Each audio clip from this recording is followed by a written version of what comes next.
5 goals and a hat-trick for one of your strikers. You must be pretty happy. Relatively, yeah, because I thought first half I didn't think we even showed up. I thought we were second best. Hyde were good, they played well. We got the lead. I thought we had a couple of other half chances, but we were relatively lucky going in at 2-2. But then I thought, ripped into a few of them at half time, and we've got a bit of a response. Not at the start. I think the third goal sort of killed them a little bit and lifted us, and then I thought we were well good for for the 3 points. And like you say, some good finishes, but we had some good chances as well. Could have been a lot more, should have been, shouldn't it?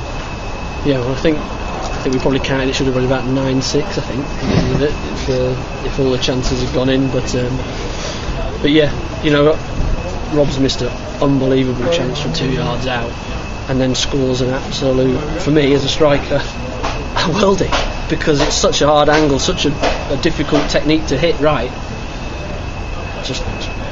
It's flabbergasting, because he scores that one and doesn't score the other one. But I'm pleased for him because he works his socks off, absolutely works his socks off. That's why he's in our team, because he runs around and he's got his due, what he deserved today.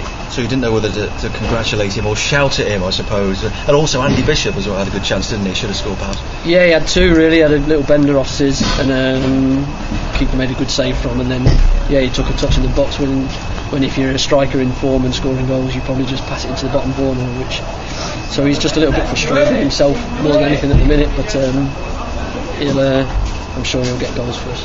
Because a good turnout of Wrexham fans here today, and I'm sure that they would have been thinking when you went 2-1 down, hang on a minute, we're going to lose here against the bottom club, it's going to be an embarrassing day. Did you think that? At some point Hyde will win a game, and you have to make sure that it's not you. And in the first half, at half time, it could have been us, the way that we were, but we were a lot better in the second half.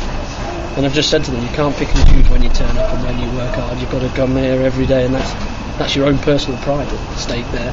But like you say, the fans were fantastic. They come out, and I think we had even more here last year because it was obviously the game after the trophy, but they still come and support us, and they're fantastic.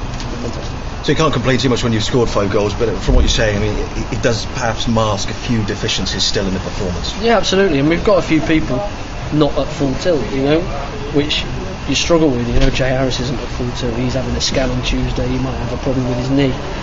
Joe Clark's getting through games, but he's got hamstring trouble. Dave Artell's got hamstring trouble and knee trouble, and you put these bits together, and it's a player off really. If you take the percentages that they're working at, Keatsy, when he plays, he's not at full tilt. So we've got to try and somehow manage them to try and get them through and back, but they want to play, which is a good thing. They all want to play, and they all want to do their best, and when you've got that, you've got a chance, because they'll come through it, and when they are from full tilt, I think you'll see different, even better players.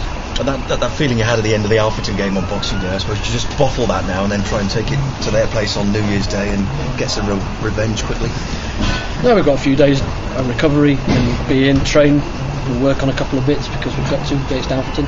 You see, Alfreton's a completely different game to the Hyde one. They play Hyde and they move it, and they try and play the game the right way. Alfreton are a bit more direct. They've got bigger bodies and they stick it in your box from all over the place. We've got to match that up and be aggressive with it, and we've got to be more aggressive than we were the other day. And it's not just